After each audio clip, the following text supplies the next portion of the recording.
بعض لوگ یہ سمجھتے ہیں کہ بھئی ذکر زبان سے کرنے کا کیا فائدہ.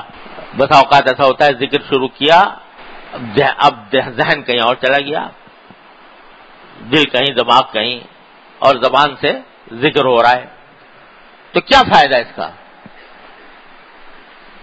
اور ایک کسی نے شعر بھی کہہ دیا کہ بر زباں تسبیح و در دل گاؤ خر، این چنی تسبیح کہ دارد اثر.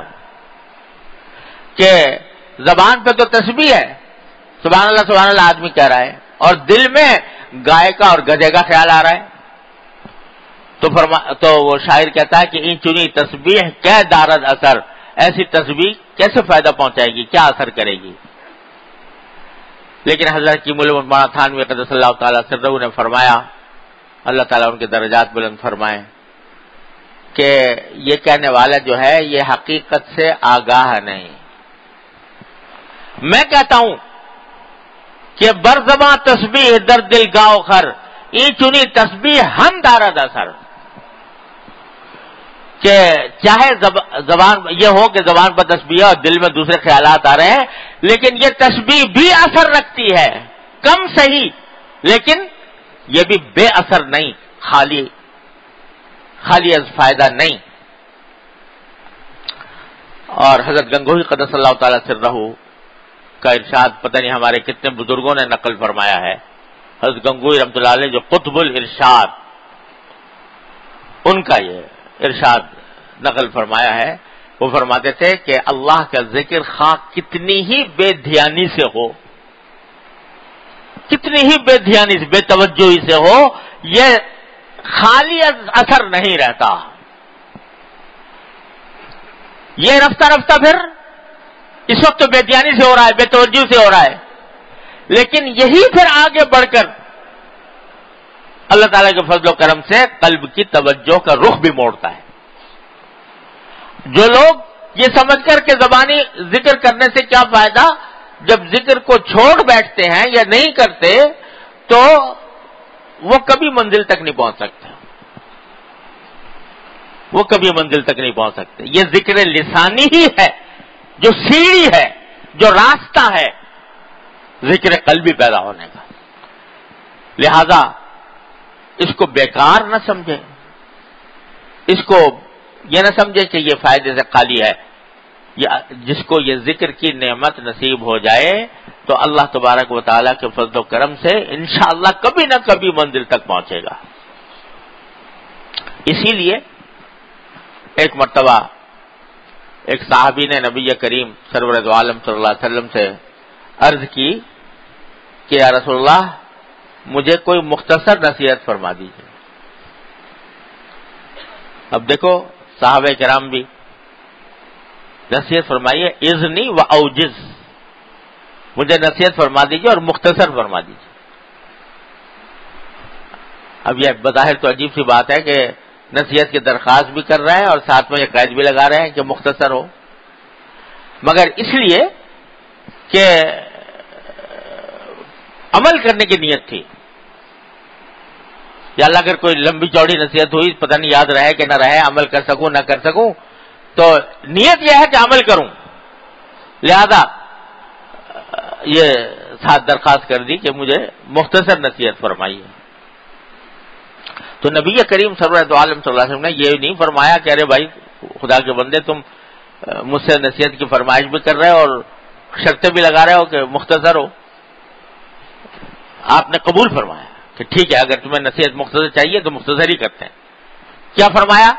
ان یکون لسانک رطبا بذکر اللہ او کما قال صلی اللہ علیہ وسلم. مختصر نصیحت یہ ہے کہ تمہاری زبان اللہ کے ذکر سے تر رہے. کیا مانا؟ کہ کوشش کرو کہ ہر وقت تمہاری زبان پر کوئی نہ کوئی ذکر رہے، چلتے پھرتے اٹھتے بیٹھتے جس حالت میں بھی ہو تمہاری زبان تر رہے اللہ کے ذکر سے. کیا لفظ استعمال فرمایا؟ اللہ کے ذکر سے تر رہے، یعنی جو ذکر نہیں کرتی زبان وہ خشک ہے، خشک ہے، اس کا صحیح فائدہ نہیں آدمی اٹھا رہا. اور جب اللہ کا ذکر کرنے کی اس کو توفیق ہوگی تو تر و تازہ ہوگی، وہ اس کے اندر تازگی پیدا ہوگی، اس کا اصل فائدہ حاصل ہوگا۔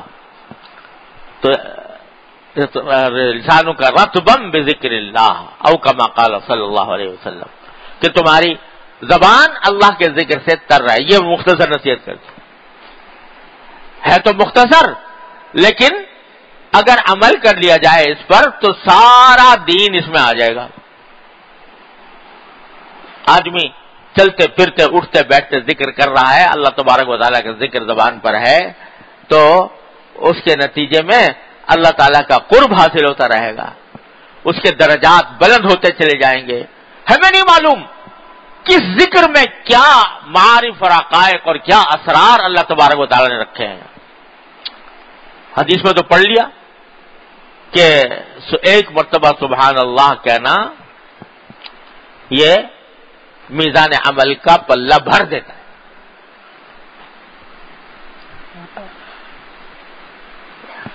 اب کیسے بھر دیتا ہے؟ کیا اس میں راز ہے اس کلمے کے اندر؟ اللہ تعالیٰ ہی بہتر جانتے ہیں، لیکن اس میں انوار ہیں، وہ انوار ہیں جو آنکھوں سے نظر نہیں آ رہے فی الحال، لیکن ہیں انوار، ایسے انوار ہیں جو آدمی یہاں سے سمجھ نہیں پا رہا۔ ہمارے حضرت علامہ انور شاہ صاحب کشمیری رحمۃ اللہ علیہ کی بات حضرت والد صاحب رحمۃ اللہ علیہ نقل فرماتے تھے کہ آخرت کی جو بے شمار نعمتیں ہیں، ان نعمتوں میں سے ایک نعمت یہ بھی ہے ہوگی کہ حقائق کے اشیاء منکشف ہو جائیں گی اہل جنت پر، حقیقتیں منکشف ہوں گی، پتہ چلے گا ہر ایک بات کی حقیقت کا۔ سبحان اللہ کے کلمے میں کیا نور تھا، الحمدللہ میں کیا نور تھا، لا الہ الا اللہ میں کیا نور تھا، کیا انوار و برکات تھے، یہ اسرار وہاں جا کر منکشف ہوں گے۔ لیکن یہاں یہ ہے کہ سبحان اللہ والحمدللہ ولا الہ الا اللہ واللہ اکبر یہ کلمات زبان پر ہوں تو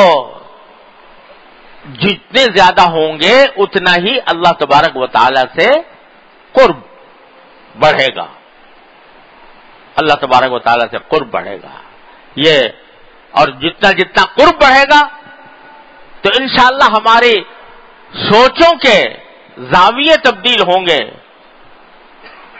افکار کے زاویے تبدیل ہوں گے، دل دنیا سے آخرت کی طرف مڑے گا، دو اللہ تبارک و تعالیٰ کی محبتیں دل میں پیدا ہوں گی۔ یہ نتائج حاصل ہوں گے، ضرور ہوں گے انشاءاللہ، لیکن کرنا والا چاہیے۔